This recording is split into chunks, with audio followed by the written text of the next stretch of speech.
It's time for the Hockey Writers Grindline, a weekly show covering everything Detroit Red Wings. Brought to you by our own iconic top line of Wings writers. Sit back and enjoy The Grind. Welcome, everyone, to another episode of the Hockey Writers Grindline. I am your host for the first half of this episode, Devin Little. I'm joined here by my defense partner, Matthew Zator. As always, good to see you, Matt. How's it going over there over on the West Coast? It's good. Lots of sun. It hasn't rained in a long time, which is nice. And it's around 30 degrees Celsius, which is it's a little warm, but not too bad. But yeah, it's having a good week. For sure. Same over here. I actually got some sun in my face this week. So yeah, happy for some sun exposure. Well, we're going to jump right into it. We got a lot to talk about in this episode, and everyone knows how we start this show. One good, one bad. Matt, what is your one good and one bad from this week? Well, the good is we're starting there's lots of preview content, which is nice because you're starting to kind of feel the itch that hockey's starting to come back. We got the Hlinka Gretzky coming up too, so a bit of, well, not coming up, it's going on right now, which is nice to have a bit of hockey to kind of keep track of. So that's my good, is that there's some hockey to look at, and it's getting closer. A bad is that it is still far away. I mean, it is a month and a half. We are still quite a bit away from hockey starting, and that starting to get a little annoying that we can't be talking about hockey that's going on right now. Preview stuff gets a little tiresome after a while, so it's kind of a good and a bad in that as well. So that's my good and bad. For sure. We're definitely in the dog days of summer right now, where our one good and one bad is basically some version of still no hockey, yeah. Still no hockey, still no hockey. And in that spirit, my good and bad are gonna not be hockey related, because there's not really any hockey to talk about. There's not even any news to talk about. Yeah. My one bad is that it's Lollapalooza weekend and I am not there. But I will be watching on my TV because good time. And my one good, I kind of already said it. Finally actually exposed myself to the sun this summer. Got a little color, and didn't actually get fried like I usually do. So that's a big good in my book. But yeah, the sooner I can see an ice rink, the better. Getting antsy the thought of being able to buy some hockey tickets here. Yeah. But one thing that did come out over the last week, one bit of news, I don't know if it's news per se, but I dropped my my most recent top 25 Red Wings prospects rankings. I do this every 6 months or so. Hasn't been since January, but obviously we've had a whole 2023 draft. 12 prospects, or 11 or 12, I forget, that were added to the pool. So it was definitely time to do a re-ranking. And that's what we're going to talk about for the first half of the show, is my rankings. I'm going to kind of go through the top 5 and then let Matt talk about them, and then we can kind of have a conversation from there, and then we'll cover a bit more of our list, or of my list. But let's get the ball rolling here. Let's talk about the top 5. In the number 1 spot is defenseman Simon Edvinsson, the top pick from the 2021 draft. In the second spot is centerman Marco Kasper, their top pick from the 2022 draft. In the third spot is winger Carter Mazur, a third-round selection from the 2021 draft. In the fourth spot is defenseman Axel Sandin-Pellikka, their second first-round selection in this year's draft. And then rounding out the top 5 is their top pick in the 2023 draft, centerman Nate Danielson. Yes, you heard that right. I have their second pick ahead of their first pick, and maybe that's something we'll talk about. Matt, what are your thoughts on my top 5 here? Well, it is interesting. You got Axel Sandin-Pellikka ahead of Danielson because, like you said, Danielson was chosen ahead of him, and quite a bit ahead of him. So, I mean, it is a little bit of an interesting thing having them both, but I do agree with it. I think Axel Sandin-Pellikka has a much higher ceiling as a defenseman. And the thing is he's a very rare type, a guy that will end up being, I think, is going to end up being a 50-plus point guy in the NHL. And these are guys you need in the modern day game because you need to be able to move the puck. And that's what Sandin-Pellikka does very well. Very good skater, very good playmaker, great first pass. And he is the real deal. And I was so surprised, like I've said this a few times, of why he dropped quite a bit down to the Red Wings. I thought he was going to go in that 10-ish range and ended up going 17. So that's a steal. I think it's not a huge ahead. I mean, it's just one spot, but I think he does deserve that fourth spot. Other rankings there, I do agree quite a bit with. I mean, Edmondson's definitely my top prospect in the Red Wings system as well. Kasper definitely too, and Mazur may be a little high, but he's definitely going to be. We'll find out. I mean, he may get some call-ups this season. We won't see his full package in the NHL this year, but you're going to be able to see him in a full AHL season in Grand Rapids, and that he showed really well at the end of last season. I think he's going to end up being a really good prospect. Maybe not, third is maybe a little high, but he definitely has the potential to be set in that spot. You're not going to be like ranting and raving that he's not supposed to be there. Maybe a little, maybe 5 would be the lowest I'd put him, but definitely deserving of a top 5 ranking. So overall, a very good top 5. I don't really have a lot of qualms with it. Really good. So just kind of a fallout there on Mazur. So just to kind of pinpoint it, you do think he belongs in the top 5? Yeah, just maybe not 3. Maybe not 3. Like I said, I maybe put him at 5, and surprisingly, I'd actually put Axel Sandin-Pellikka at 3. Because I love that guy. I think I was really, like I said, I was really hoping the Canucks would be able to pick him, but he's got so much potential in the NHL. If I would change it, Mazur would go down to maybe, I would say 4, and then Pellikka would be to 3. But that's the only real big one I do. For sure.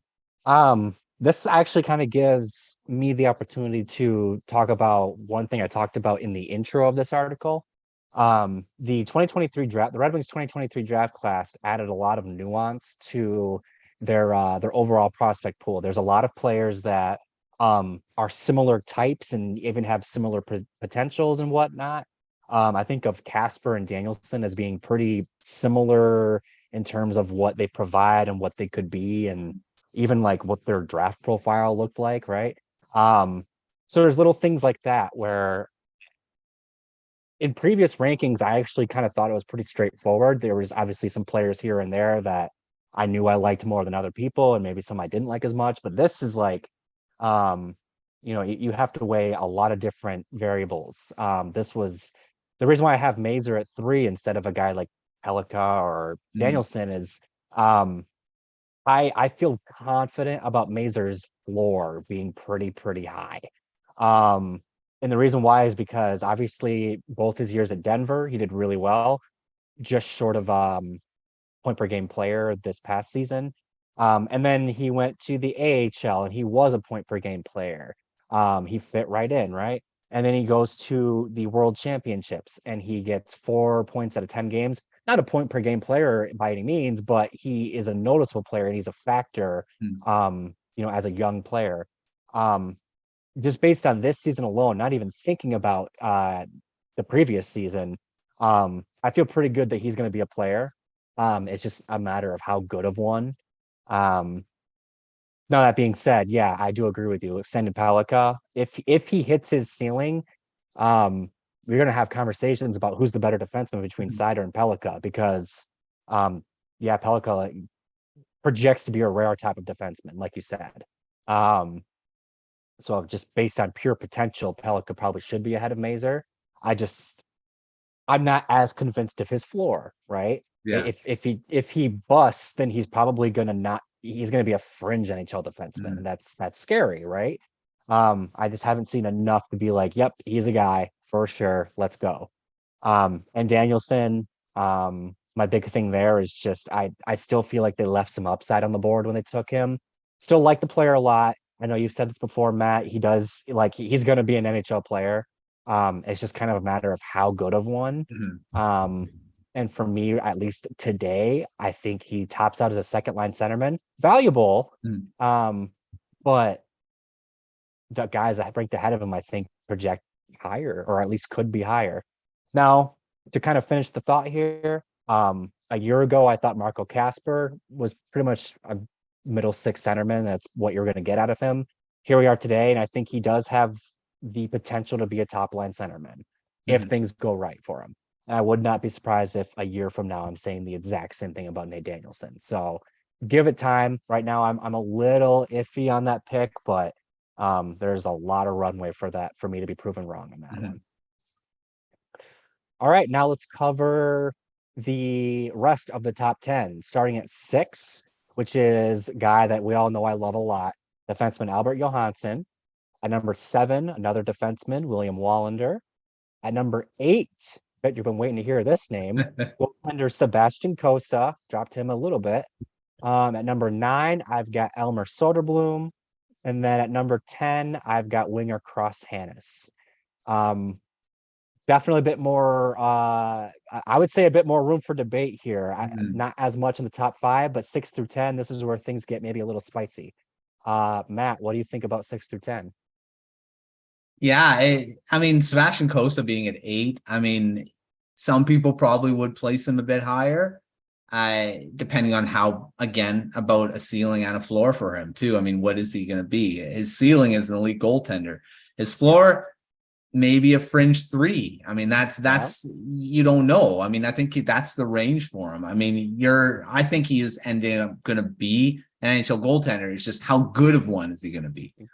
Is it going to be that 1A, 1B or like pure starter that you're like a Connor Hellebuck type goaltender? You're like, well, he's the number one, no one else. Yeah. I don't know. I mean, I think his ceiling is definitely that. But like I said, his floor could be a guy that just gets called up from the AHL, and that's probably why you have him at 8. So I mean, right? And I mean, I think that's what it is with him. The other ones like Albert Johansson, it's definitely close to the NHL. I think he's, like we've mentioned on the show before, is that he's probably a guy that may end up being there before Edvinsson gets kind of a bigger chance. But that's probably because of the injury. Johansson will probably get some time in the NHL this year, probably spend most of the time in Grand Rapids, but he definitely, I think, this is deserving of that 6.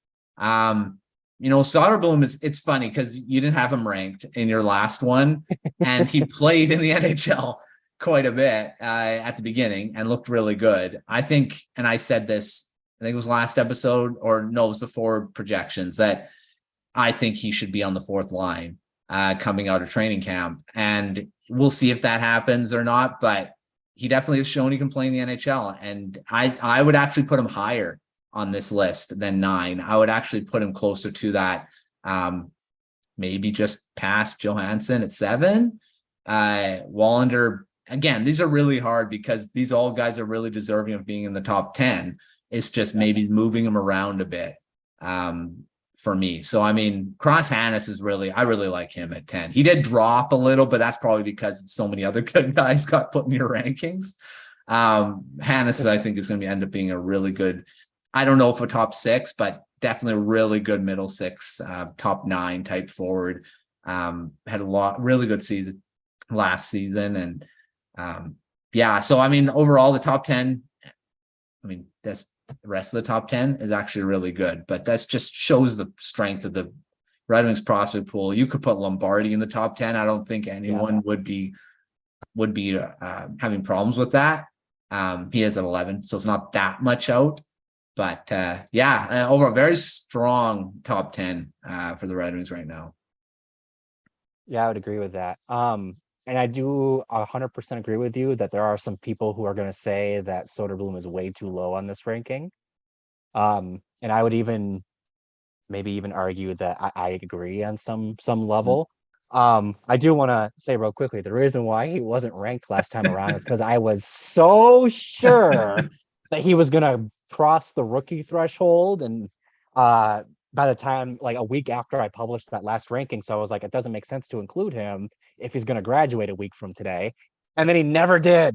And so he's still a prospect, and I look silly, but alas. Maybe that's the reason why I docked him a little bit, because he made me look stupid, but it's not, I promise. Soderblom is probably the most interesting one here for me, and the reason why is because, like you said, he has the most NHL experience out of anyone on this list. 21 games, I'm pretty sure. And he didn't look terrible, right? Like he made the team at a training camp. That's hard to do. For me, it's a big reason why he's where he's at is because he finished the season in Grand Rapids and he never came back. He went to Grand Rapids originally, partially because there was just too many bodies and he was an easy one to send down. But there were also some consistency issues. He wasn't as much of a force from a nightly basis as he was the night before. And that's a big thing with young players, right? Consistency is always a thing. But even in Grand Rapids, he basically had the exact same stat line as he did in Detroit. Kind of funny, just one less game. And so that tells me that, like, if he made the NHL team, you'd expect him to go down to the AHL and dominate, and he didn't. In fact, you could even say, kind of struggled a little bit. And that's not super encouraging. I know people who really believe in Soderblom will tell you that he's a future middle six, maybe even top six winger with like all the size in the world, as we all know. I think he's more of a bottom six guy, maybe a third line offensive line if he can really kick his offense into another gear. But as he is right now, I think he's just kind of a big body in the bottom six that has some offensive skill that is more going to be there just to be a pain in the ass to play against. Excuse the language. And that's fine. Like you can have, there's room in the lineup for those types of guys. If he ends up being more than that, fantastic. But as of today, I didn't see enough to think he's anything more than just a really big, kind of skilled bottom six guy, and that's fine. That just means that the guys ranked ahead of him have higher ceilings, right? And then final thought there, I do want to address Kosa real quick. Yeah, like you said, Matt, you said it exactly. There's just there's a big range in terms of what he could be. He spent this entire season in the ECHL. Most goalies that go on to be Vasilevskis or Shesterkins or whatever, they don't spend time in the ECHL. They especially don't spend a whole season down there. So just based on history, that tells you that Kosa is probably not that guy. But I don't think that he's not that guy, if that makes sense. I do think he still has that potential. The Red Wings aren't afraid to, they've already proven they aren't afraid to be a little unconventional with how they develop the prospects. And Kosa's like probably exhibit A of that right now. Now the expectation this season for him is to be in the AHL and play a pretty prominent role too. If he spends most of his season in the ECHL, he's going to fall down these rankings big time because you don't draft a goalie 15th overall to have him spend most of his time in the ECHL. You want to see him start realizing that potential. People talk about Wallstead all the time. He's going to be knocking on the door of the NHL this year. Kosa he better not be knocking on the door of the AHL. He better be in the AHL and like looking pretty darn good too. So yeah, it's just we don't know what Kosa is yet. But his potential tells you that he should still be one of their top prospects, and he is.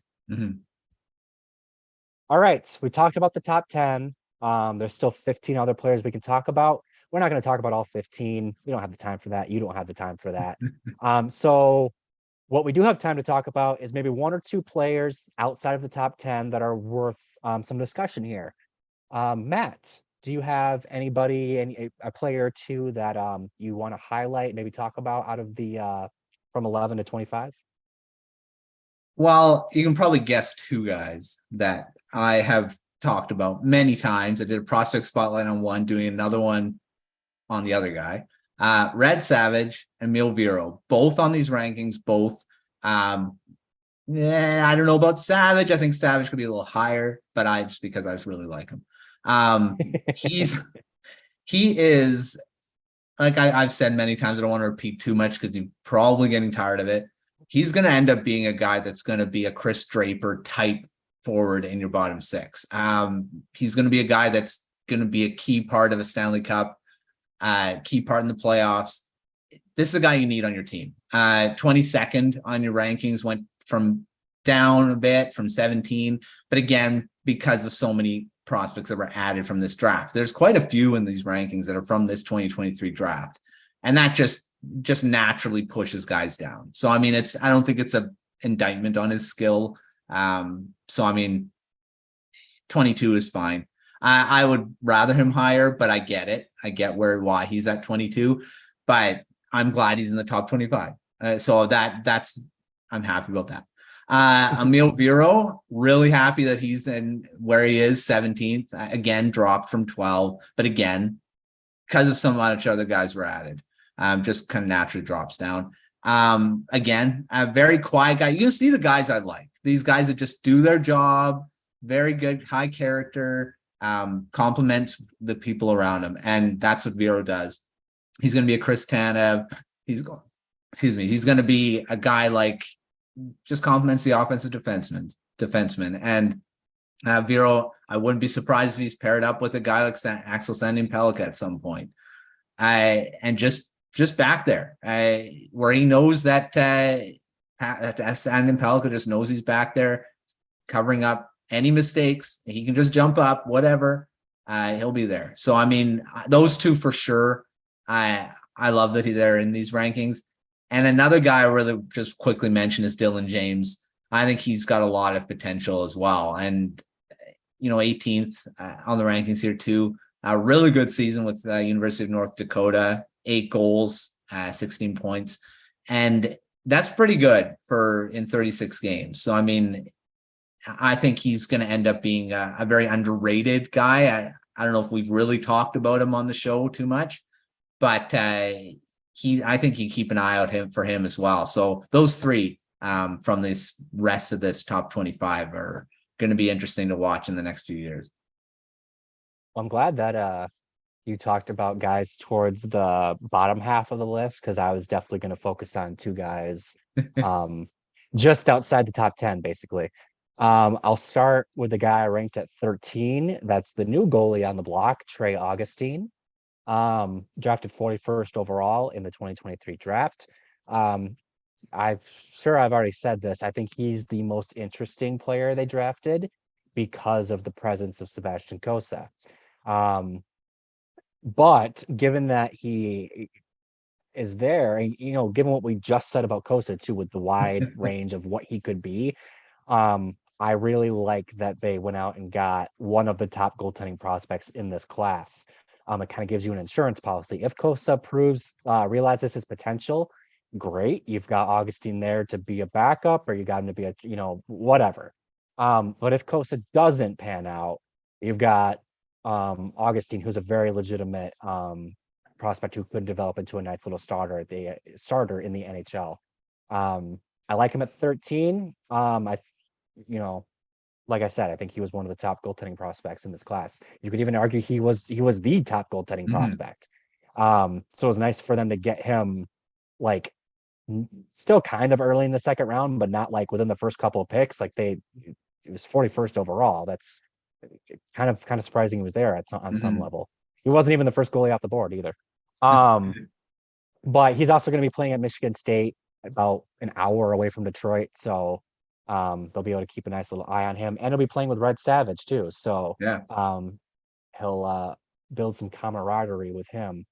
And then the other guy I want to mention, you mentioned kind of just briefly, just outside the top 10. I have him at number 11, Amadeus Lombardi. 4th overall pick in 2022, already looking like that's a big hit in the 4th round. He had a great season, 102 points in 67 games, playing for the Flint Firebirds, right? Another team that's kind of in the Red Wings backyard. He is one of the most exciting prospects on this list. It's mostly because of how he plays. He reminds me a lot, and I say this in the article, of Andreas Athanasiou.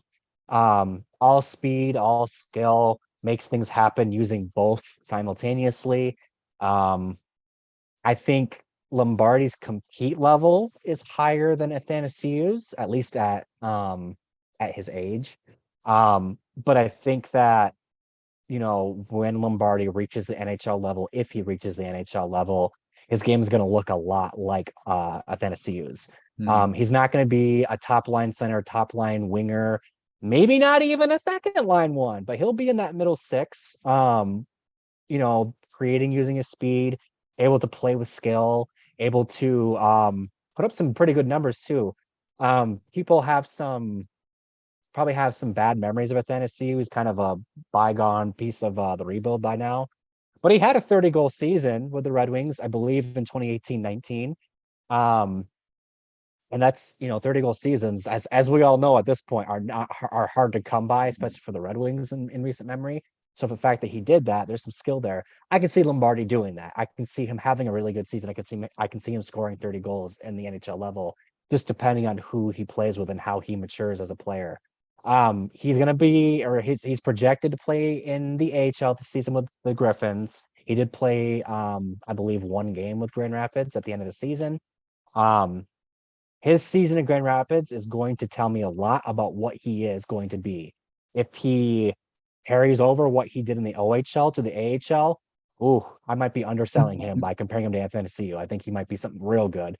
But if he kind of tapers off and maybe is inconsistent, maybe even underperforms expectations, then we got to talk about setting realistic expectations for him. He's going to be he is a lot of people's favorite prospect right now, and for good reason. He had a really good season, but I think for me, I'm just kind of tempering expectations. He was an overage pick. He lost a year of development. He was one of those OHL guys that didn't play because of COVID. And just because you put up 100 points in the OHL does not mean you're going to put up 100 points in the NHL. It's got to translate. So I'm kind of waiting and seeing to see if it will translate. And if it does, choo all day long. But I'm a big guy that you got to prove it. And you can't just prove it once, you got to prove it twice. Nobody cares that Tom Brady won one Super Bowl. They care that he won six, or I don't even know how many he won at this point. Like, that's the point for me. You got to do it more than once. And that's kind of where I'm at with Lombardi. But keep an eye on him. He's at 11 right now. He's just outside the top 10. He may very well be in the top 10 when I do this again in January. All right. And now I get to do the thing that Matt loves to do, and that's throw a curveball at him with this off the rush segment. Matt, oh boy. Out of this top 25, and I will give you a minute to look it over if you need to. Who do you think, who in your opinion is the most displaced from where you think they are? Meaning, who's the player that you disagree with?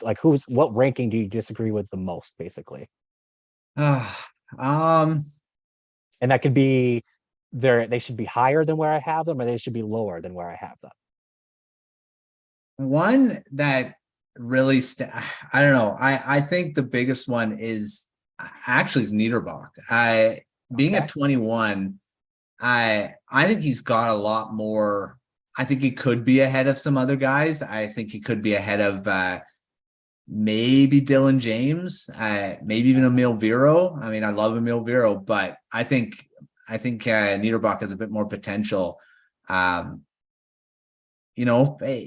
It's interesting, but I think he could definitely jump a few spots. I think he's got a lot more potential. And then I mentioned Red Savage a bit. I think he may be a bit lower. So, I mean, those are the two that kind of stand out. But definitely Niederbach, I think, is a bit low. All right, good stuff. And I completely agree with all of these rankings because I wrote them. Yeah. Good stuff. Way to be a good sport, Matt. Well, this is good. We're going to pivot to our next section. But first, a word from the hockey writers. Interested in writing for the Hockey Writers? If you have experience writing about hockey, are passionate about the sport, and are looking to take your writing to the next level, the Hockey Writers could be the place for you. Here at THW, you will have the opportunity to hone your craft at one of the world's largest and most respected hockey publishers. You will have control over what you write, be able to seek out media credentials, and be supported by a large network of writers and editors. Plus, you'll get paid for doing it. If you're interested and want to know more about team openings and requirements, please visit the Write for THW page on the Hockey Writers website. A link to that page is also listed in the description. All right. Well, we're back, and I have taken over the hosting seat again. And thanks, Devin, for putting those rankings out. They were a really good read. Like I said, bit long, but that's what it is. Top 25. It's gonna be a long article. So definitely check that out at thehockeywriters.com. You can look at there's a link in the description below. So definitely check that out. Or you should have been checking it out while we were talking about it, but Yeah, for real. whatever, there you go. If you do want to read it, definitely take a look at that at the Hockey Writers. Yeah, so there you go. Now we're going to move on to our series we started last week, and that is going over the Atlantic Division and doing a preview / comparing, kind of seeing where the Detroit Red Wings kind of match up between these teams. We started with the Florida Panthers. Went through the different positions. Maybe we'll try to go a bit quicker this time through them, but let's go with the Tampa Bay Lightning, which, as we all know, double Stanley Cup champions, Stanley Cup finalist. I mean, they didn't make it this year, but were had a pretty good run as well. So they're still a power in this division. So let's start down the middle. And we all know where the Tampa Bay Lightning go from here is they start with Steven Stamkos. So, Devin, what do you think matching up between the Red Wings and the Lightning at the center position? Yeah, I think just to start off here, I think the scariest thing about the Lightning entering the 2023-24 season is the fact that they've had a whole summer to rest. They did not make the Cup final, and they finally, after 3 consecutive seasons of getting all the way to the final, they had a nice long summer to rest up and heal up. And that's a scary thought because, like you said, still very much a powerhouse in this division. Down the middle, you got Steven Stamkos, you got Braden Point, you got Anthony Cirelli, Nicholas Paul, even old friend Luke Glendening is a newcomer for them. Right. That's about as solid as a group as you can find in the NHL, to be quite honest with you. Anthony Cirelli is one of the more underrated centermen in the league, in my opinion. And it's mostly because he's more of a two-way guy instead of just a pure offensive guy. He's, as we've seen in their 2 cup runs and their run to the final in 2022, he's a big piece of their puzzle. And he's a great thing to have on the second line of all things.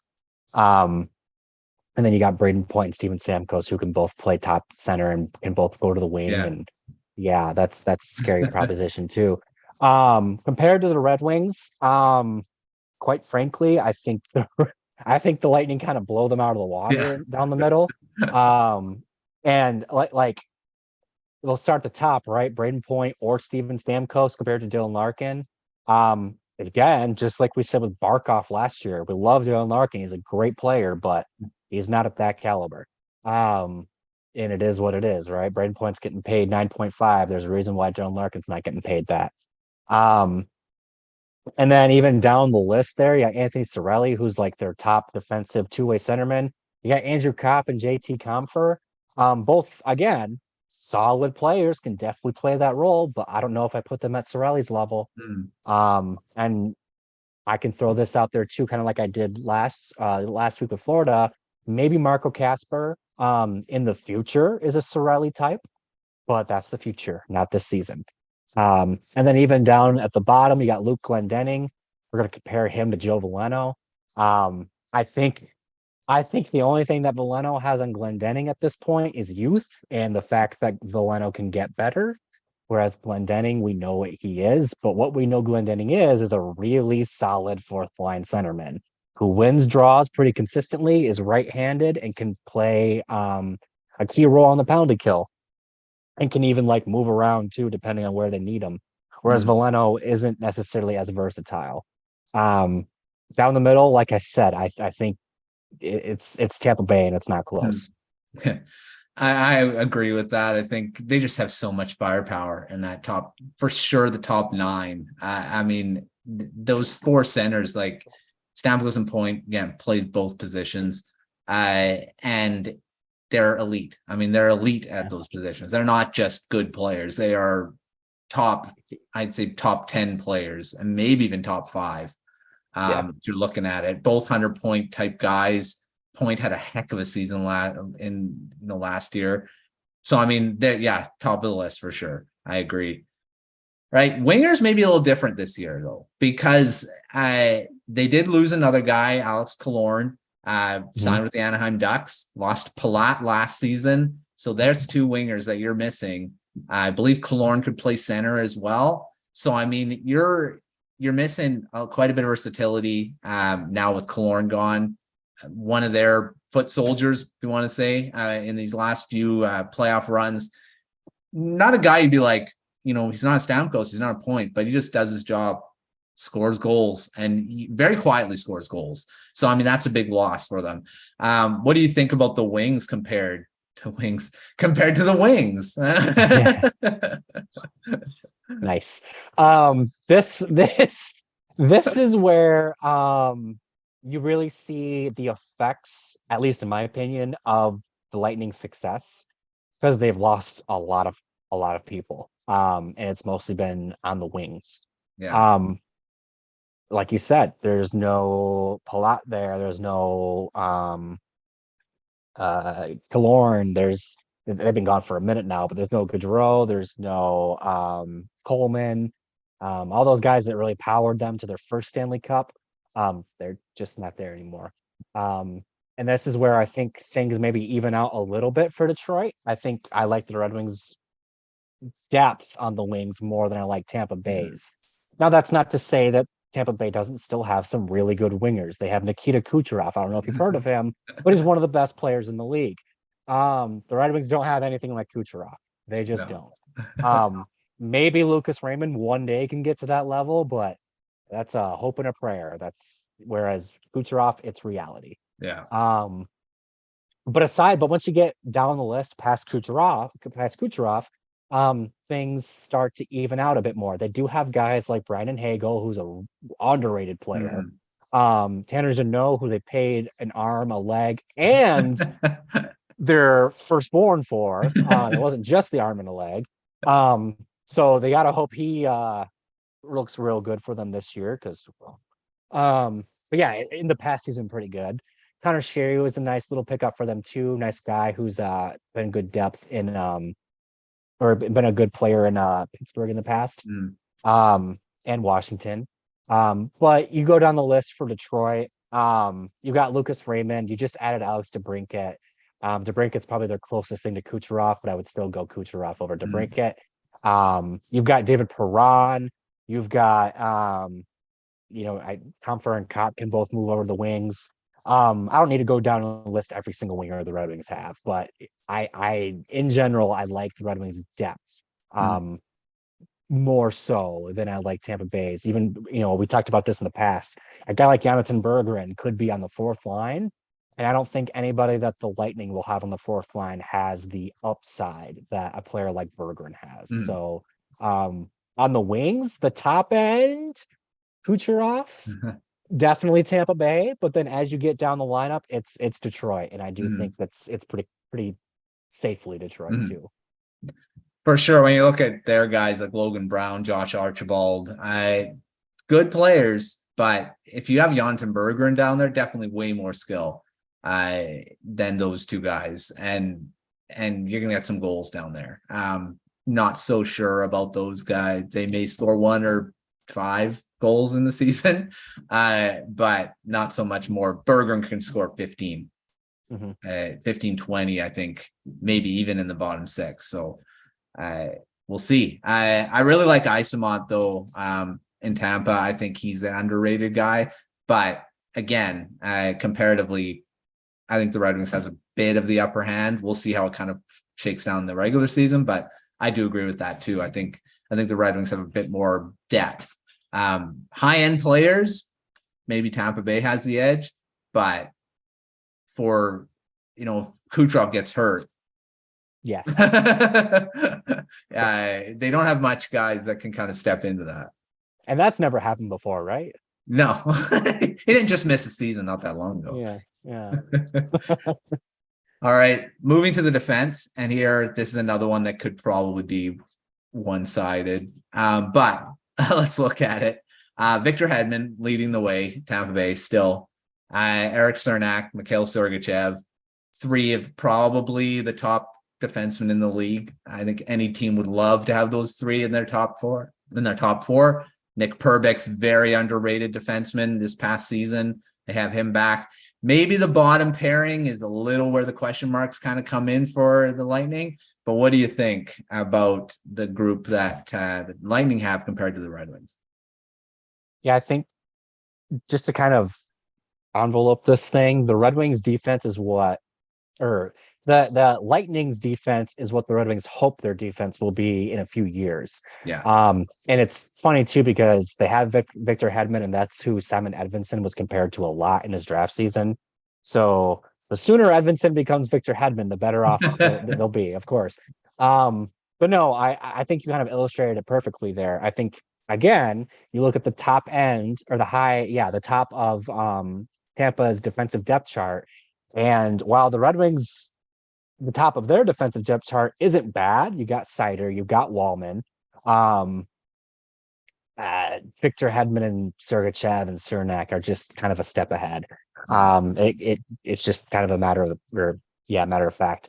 And then as you get down to like the bottom pairings, I think it's more or less equal. Zach Bogosian fills his role, it's fine. At $850,000, like it's what he isn't doesn't really matter, because it's not like you're paying him a lot. And then even guys like Calvin DeHaan, and they're fine veterans that will play not a ton of minutes for the Lightning, because they don't need them to, but they'll fit their role fine. And then you look at the Red Wings, and they have Gostisbehere, which is good. You've got Olimata, which was a pleasant surprise for them this past season, and you've got Ben Sherratt, who was a not so pleasant surprise last season. And you can say that, it's kind of equivalent. Maybe Gostisbehere is kind of a standout amongst the crowd there.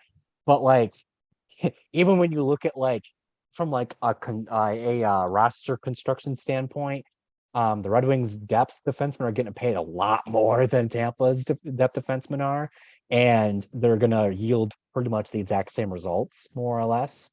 So Tampa's getting way more bang for their buck in their bottom of their defense. But at the end of the day, it comes down to who's at the top of their defense. And like we just said, they're a step or so ahead of Detroit's guys. If Zator, because it would have to be Zator because he's already on the roster, if Zator takes like a giant step this season, and it could happen, that'll even out a bit more. I still would pick Tampa in this comparison, but Zator has the ability to make it a lot closer than it is right now. Yeah, I mean, Zator, I think, has, again, we've seen that number one defenseman potential. Again, not there yet, but Hedman wasn't there yet when he started in the NHL either. Looks really good, but not to the point of what he is now. And that's, he's 32. He's 32 now, which is, it seems like he's been around forever. But so, I mean, it's probably not a surprise he's 32. But the other guys, Cernak, 26, Sergachev, 25. Again, guys that just probably now entering their prime, and they've looked good already. So, I mean, they've got a bit more potential as well. So I think overall the Lightning have the better defense, but the Red Wings, I think, are getting there. I think they're going to end up being, like you said, hopefully to a point where Edvinsson could be a Hedman light. And then you've got Zator and him, and that's a pretty good and they got Axel Sandin-Pellikka coming. Yeah. And here's another guy that could end up being your three. There's your three-headed monster right there. So they could end up having that type of defense in the future, but we'll just have to see if it all kind of pans out. right, quick discussion for goaltending, and this is probably very quick. Under Vasilevsky is probably still the best goalie in the NHL. Overworked, maybe, and the last bunch of seasons, not maybe, he's been overworked. He's played a ton of hockey, so he was probably loving the extra rest. And not having to play up to the Stanley Cup final and almost to the end. I think all the Stanley Cup finals went to like 6-7 games too. So it's not like he had easy times in those finals.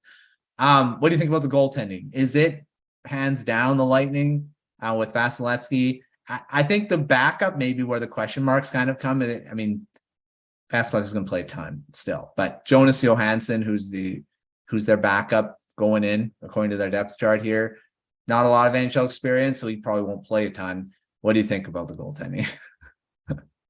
Yeah, truth be told, when you have a goalie like Andrei Vasilevsky, you don't really have to think too much about who the backup is. Really? You just have to have a guy who can give you a decent night's work every so often. And they have to hope that is what Johansson will do for them. I do agree that not the best backup situation in the league, but they have arguably the best starter situation in the league. So it, whatever. This is the Lightning. Like Billy Husso is a good goalie.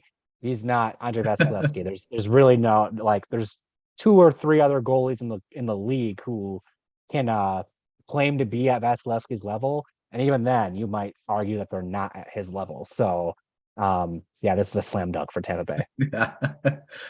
Like I said, even the backup in Detroit, we're not sure. I think he's probably the same type of Johansson. I mean, you don't know. We'll see. I mean, obviously much more veteran presence with Reimer, but it's still the unknown. You got still the unknown in both senses.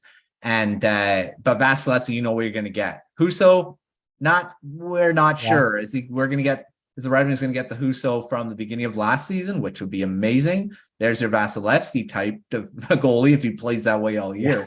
Yeah. But unsustainable. We knew it wasn't sustainable. But he has that potential to be that type of goaltender. But I don't think he definitely is not at Vasilevsky's level. So there you go. It's Lightning all the way on goaltending. So overall, I think we're looking at the Lightning still being ahead of the Red Wings at this point. We kind of said the bottom 6 is probably Red Wings, maybe. But defensive goaltending, Lightning hands down. So it's going to be a battle to see what type, how they play against the Lightning this coming season. So there's a comparison for the Lightning. Next, we'll keep going through this Atlantic Division next week, and right up to the regular season, we're going to end up being right there. So we'll keep going as we keep going through this series. Brought to you by Paradox Destroyer. All right, off the rush, and we'll have the same question: who wins the season series battle for this coming season between the Lightning and the Red Wings? Well, based on what we just said, I have to say the Lightning, right? Yeah. I will say that I do think that the Red Wings are more than capable of stealing a game or two from the Lightning. They proved that this past season, actually. And if there's one thing that really the last couple of years have showed us, it's that the Lightning and the Red Wings tend to get pretty feisty when they play each other. So regardless of who wins, I think the entertainment value for those games will be pretty high. Yes, lots of skill on both rosters too, which is always fun to watch. So we'll keep an eye out for their first game. And thanks Devin again for the rankings at the beginning of the show. So we had a good discussion there, and have back half talking about the regular season. So lots to look forward to as we keep going through this off season. We'll keep our series going. Next week we'll talk more Red Wings. Hopefully there's some Joe Veleno news. We're waiting. We got to talk about him. Something. I don't know, something. And maybe there's some trades. Who knows? I don't know if there's anything else that's going to be substantial going to happen with the Red Wings in the next. I think the Veleno news will probably be the next thing, unless Yzerman has some other plans. But I think the Red Wings are pretty set of what I think he will look at, what the team looks like. So keep an eye out for all the different articles on thehockeywriters.com for the Red Wings. So like I said, my prospect profiles are keep coming. Emil Vero's next. I said that last episode, but it's been busy here, so I haven't gotten to it yet, but it will come. Emil Vero's my next one on the prospect spotlight, so keep an eye out for that. We've got preview articles coming out at thehockeywriters.com for Red Wings and the other teams as well, but I'm sure you only care about the Red Wings. So keep an eye out on the Red Wings page, and give us a like on the YouTube channel here. Subscribe to the YouTube channel if you haven't already. And thank you for joining us for another episode of the Grind Line, where we love you stopping by. Check again, comments, keep them coming down there. We'll get a question from there next week.